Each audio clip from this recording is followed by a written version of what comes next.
Good morning, student. I am Rakhi Singh, Assistant Professor at Mahila College, Ara.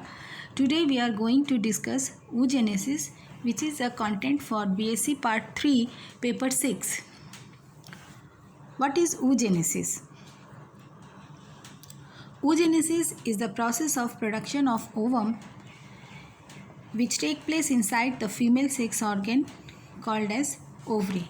The process of oogenesis occurs in the cell of germinal epithelium of the ovary. Such cells are known as primordial germinal cell.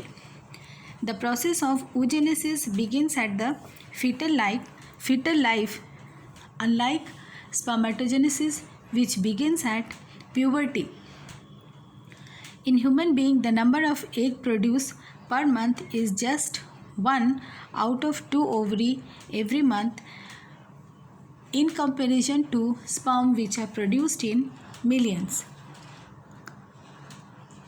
What are the steps of oogenesis?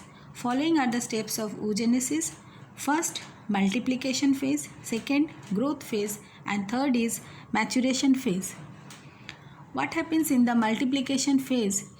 During multiplication phase, certain cells in the germinal epithelium of the ovary of the fetus become larger than other, and these cells divide by mitosis, producing millions of egg mother cell or oogonia in each ovary of the fetus. No more oogonia are formed or added after birth.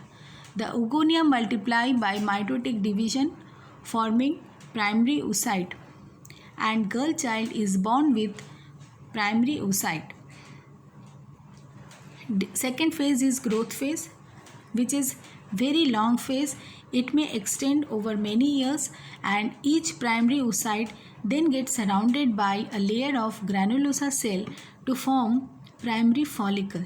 A large number of these follicles degenerate during the birth to puberty. So at puberty, only 60,000 to 80,000 primary follicles are left in each ovary. And the size of the primary oocyte increases enormously, and large amount of fat and protein become accumulated in the form of yolk. Yolk is concentrated towards the lower portion of the egg, forming vegetal pole, and the portion of the cytoplasm containing the egg pronucleus remains separated from the yolk and occur toward the upper side of the egg, forming the animal pole. The cytoplasm of the oocyte become rich in RNA, DNA, ATP and enzyme.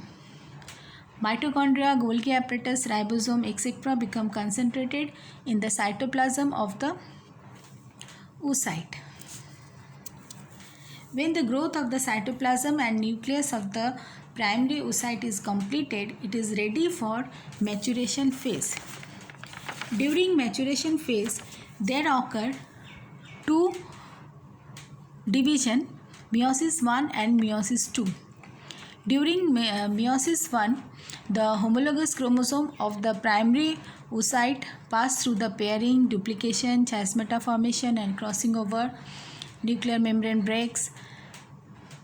In short, crossing over takes place and new combination of the gene is produced, and it divide to form unequal division of the cytoplasm take place, and small haploid polar body or podocyte and a large haploid secondary oocyte or oocyte are formed. However, during second meiotic division, the haploid secondary oocyte and a small haploid polar body pass through second meiotic division.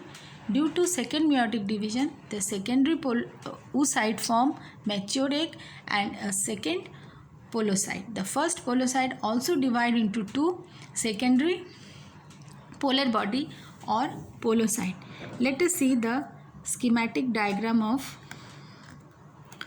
oogenesis. First phase is multiplication phase. Oogonium with 2n number undergo mitosis to form oogonia, and it take place during the fetal development of the female child. And during the growth phase, the oogonium undergo growth and grows in size, which is also 2n in number, that is 2 set of chromosome. And during the third phase, maturation phase, the first meiosis division take place and it form first polar body and secondary oocyte, which is unequal division resulting in the formation of larger secondary oocyte, and which is released from the ovary by the process of ovulation. And the second meiosis is completed just prior to the fertilization. It can take place in human being, in oviduct, and in other organism just before fertilization. So after meiosis 2, secondary oocyte get converted to matured ovum, which is ready for fertilization, and first polar body again divide to form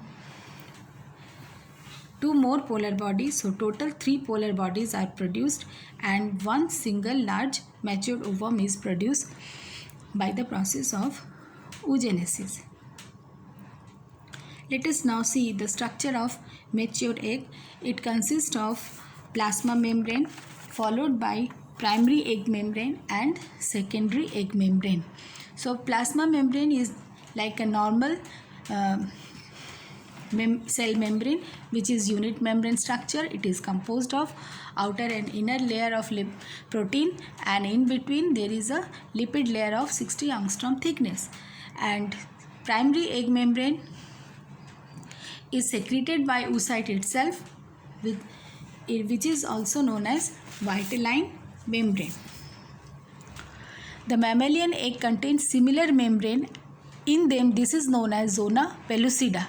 Vitelline membrane is composed of mucoprotein and fibrous protein. Later, a space is developed between plasma membrane and vitelline membrane known as perivitelline space. Secondary egg membrane. It is secreted by ovarian tissue around the primary egg membrane. They are composed of either jelly coat in amphibians or chitinous cell in insect.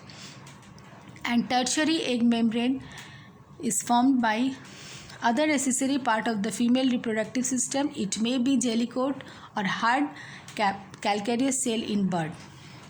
The ooplasm, the cytoplasm of the egg cell, is known as ooplasm. It contains large amount of reserve food material in the form of yolk, also contain lipoprotein, pigment granule, water, RNA, ribosome, mitochondria, and various other cell inclusion. The peripheral layer of ooplasm is known as cortex, and it contains many microvilli and cortical granule. Microvilli are formed by outpushing of the plasma membrane, and they help in transportation of the substance from the follicle to the eggs during the development of the egg.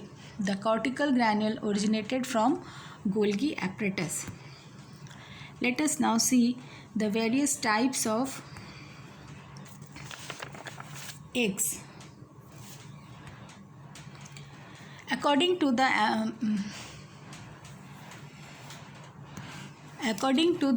amount of yolk, following types of egg cell have been recognized: microlecithal, mesolecithal, macrolecithal.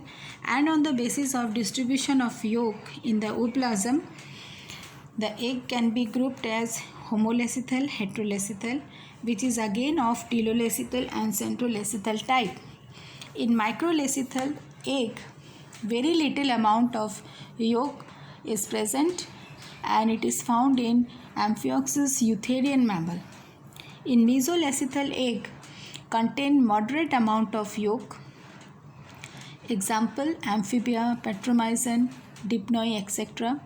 Macrolecithal, the egg with large amount of yolk. Example: bird, reptile. In homolecithal, eggs with evenly distributed yolk content in the ooplasm are known as homolecithal egg, egg of echinoderm. Heterolecithal, the egg in which yolk is not evenly distributed in the ooplasm, are known as heterolecithal. It can be of two types, telolecithal and centrolecithal. In telolecithal, when the amount of yolk is concentrated in one half of the egg to form vegetative pole of the egg. This condition is known as telolecithal. Example: fishes, reptile and bird. Centrolecithal, the yolk accumulate in the center of the ooplasm, egg of insect. Let us also discuss the difference between spermatogenesis and oogenesis. In spermatogenesis, 4 sperms are produced from one spermatogonium, while in oogenesis, only single ovum matures from one oogonium. Its spermatogenesis start at puberty and oogenesis start at fetal life. It is completed within testes, while oogenesis it completed outside ovary. And spermatogenesis undergoes spermiogenesis, in which morphological change take place to form sperm from cell-like structure, whereas in oogenesis, cell retain cellular shape of larger size. Now, what is the significance of oogenesis? It maintains chromosome number. It brings variation which is necessary for evolution and origin of new species. Thank you, student. Thank you.